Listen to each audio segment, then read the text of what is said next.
সোনারডাঙ্গা দুর্গা মণ্ডপে মহানন্দ চলিতেছে। কমিটি মহোদয়ের নির্দেশ যে আমাদের এই ব্যাগসেটের সঙ্গে সঙ্গে ব্যান্ড সেট চলবে ওখানে।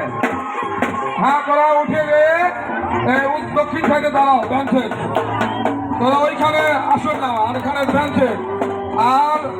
আর যখনই আমরা এখানটা সোনারডাঙ্গা বারোয়ারি দশের সকল দশের এবং মহৎবৃন্দ যখনই আমরা অনুমতি পাবো ঠিক আর কোনো সময় বিলম্ব করবো না, সাথে সাথে পুরোহিত ঠাকুর মারা সাহেবের মাথা ঘর তুলে দিবে।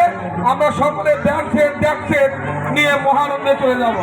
তোরা ব্যান্ড সেট নিয়ে এখন এই দাঁড়াও, মাঠে দাঁড়িয়ে ব্যান্ড সেটে বাজনা হবে। মাঠের দক্ষিণ পাশে তোমরা যাও, মাঠের দক্ষিণ পাশে দাঁড়িয়ে ব্যান্ড সেট, কমিটির নির্দেশ। হ্যাঁ, আরো সুতা